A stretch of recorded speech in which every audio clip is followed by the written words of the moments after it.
नमस्कार, पल पल इंडिया न्यूज़ में आपका स्वागत है। मैं अनुश्री। जैसा कि आप अभी समय देख रहे हैं कि आई फ्लू, पिंक आइज जैसे बीमारी फैल रही है और उसके लिए लोग बहुत डर भी रहे हैं। उनको ये समझ में नहीं आ रहा है कि किस तरीके सावधानी बरतें। आज इसकी जानकारी के लिए आज हमारे साथ है डॉक्टर अर्पिता स्थापक दुबे जी। नमस्कार, पल पल इंडिया न्यूज़ में आपका स्वागत है। तो सबसे पहला मैं ये पूछूँगी कि ये आई फ्लू है क्या? देखिए, आई फ्लू जिसको हम पिंक आई, रेड आई या कंजंक्टिवाइटिस भी बोलते हैं, ये एक तरह का आँख की बीमारी है जो किसी वायरस से भी हो सकती है, बैक्टीरिया से होती है और कई बार एलर्जिक भी होती है।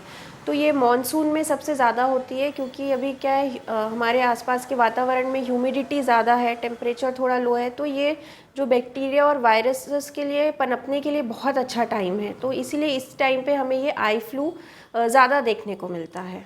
इसको हम कैसे पहचानें, क्योंकि अभी एलर्जी भी होती है डस्ट की। तो आई फ्लू के स्पेसिफिक क्या रहता है कि ये आई फ्लू ही है? देखिए, इसमें क्या है कि आँखों से बहुत ज़्यादा पानी आता है, आँख लाल हो जाती है, पूरी आँख जो है वो लाल हो जाएगी, आँख में हल्का सा दर्द बना रहेगा, फॉरेन बॉडी सेंसेशन रहता है और कई बार इसमें पेशेंट को डिस्चार्ज भी आता है, आँख से पस वगैरह भी आता है।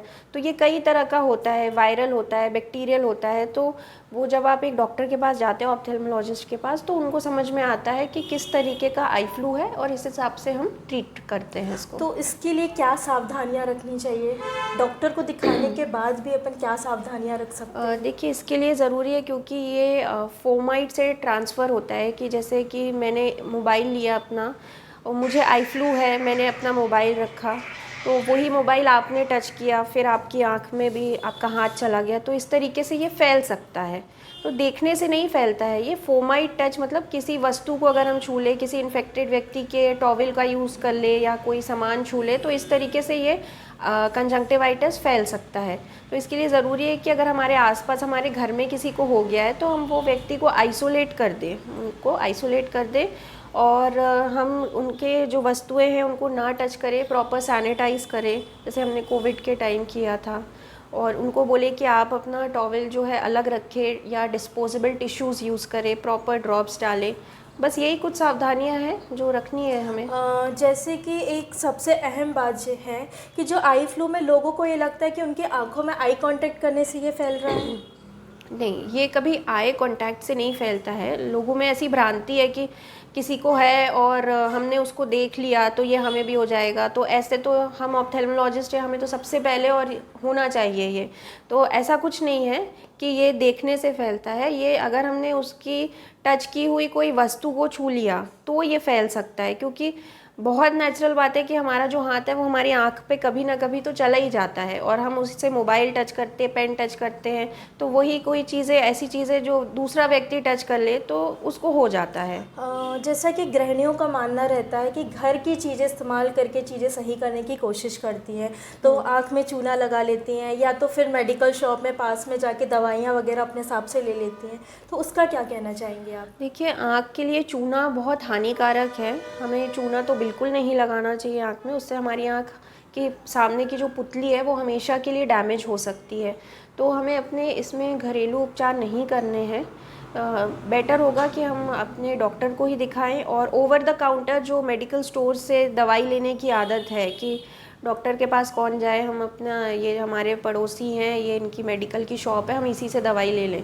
तो कई बार हम उस चक्कर में जाके मेडिकल स्टोर वाले से ही दवाई ले लेते हैं, तो अननेसेसरी कई बार जल्दी रिलीफ देने के लिए स्टीरॉयड ड्रॉप्स वो दे देते हैं। वो उसकी आवश्यकता हर केसेस में नहीं रहती है, ये एक डॉक्टर को पता रहता है और कई बार इसकी वजह से इन्फेक्शन और फैल जाता है, फ्लेयर अप हो जाता है।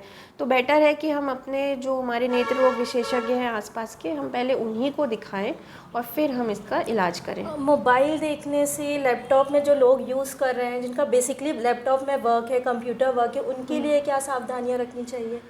देखिए, जिनका कंप्यूटर में वर्क है, कई ऐसे मरीज़ हमारे पास आते हैं कि हमारी आंखों में बहुत थकान सी लगती है, शाम होते होते तक हमें हमारा सर दुखने लगता है।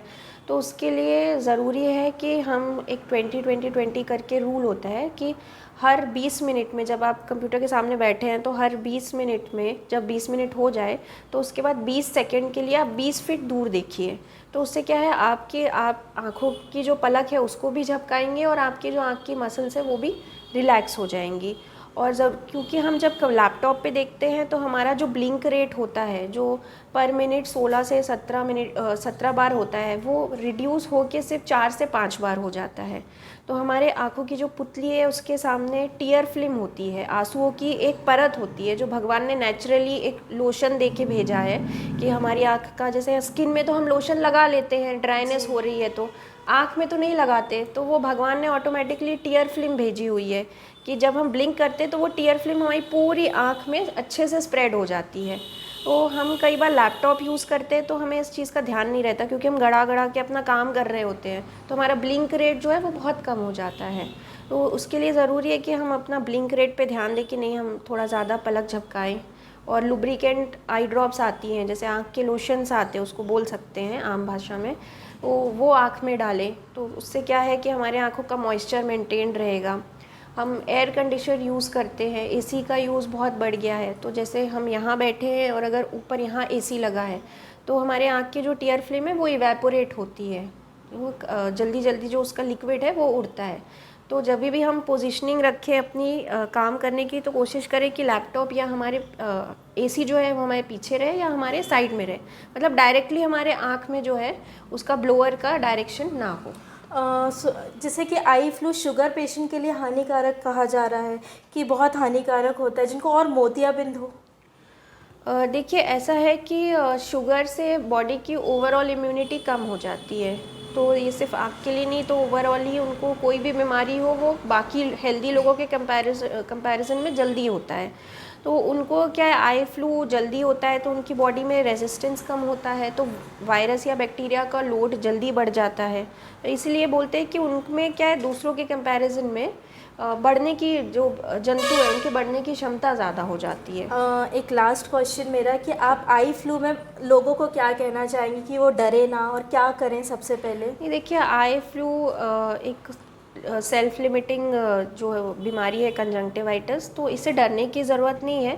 प्रॉपर तरीके से इसका ट्रीटमेंट लिया जाए तो ये बहुत जल्दी ठीक हो जाती है, 4-5 दिन में ठीक हो जाती है। कुछ लोगों में 15 दिन लग सकते हैं, पर हमें ट्रीटमेंट इसलिए लेना ज़रूरी है क्योंकि अगर हम इसका ट्रीटमेंट ना लें तो कई बार इससे जो हमारे सामने की पुतली होती है जिसको कॉर्निया बोलते हैं, उस पर सफ़ेद सफ़ेद से धब्बे हो जाते हैं, तो देखने में बहुत दिक्कत जाती है और वो धब्बे बहुत टाइम लेते हैं ठीक होने में। इसलिए ये बहुत जल्दी और आसानी से ठीक होने वाली बीमारी है। तो प्रॉपर ट्रीटमेंट लें, अपने आसपास के जो भी नेत्र रोग विशेषज्ञ उनको दिखाएं, वो उस हिसाब से आपको ड्रॉप्स लिखेंगे। कुछ सावधानियां बरतें, ठंडी सिकाई कर सकते हैं, उससे आराम मिलता है। और बस मैं यही कहना चाहूँगी कि इसमें डरने की कोई बात नहीं है, ये बाकी आम जो वायरल फीवर है उसी की तरह है, जो हम दवाई लेते हैं उससे ठीक हो जाता है, इसी प्रकार ये भी ठीक हो जाएगा। और बस ये सावधानी रखें कि हमारे आसपास के लोगों को ना हो, तो हम उनको खुद ही बोल दें कि भाई अभी मेरे पास मत आओ, तो मेरा ये ठीक हो जाए, फिर अपन बात करते हैं, या फिर हम अपनी जो मोबाइल वगैरह हैं आप छुएं, बस इतना ही है। जैसा कि आज अर्पिता मैम द्वारा आई फ्लू के विभिन्न जानकारी मिली कि हमें कैसे सावधानियां रखना चाहिए और किस तरीके से हम प्रिकॉशन रखें, इससे घबराए नहीं, इसके साथ लड़े। अन्य खबरों को देखने के लिए देखते रहिए पल पल इंडिया। आप देख रहे हैं पल पल इंडिया न्यूज, हर पल आपके साथ।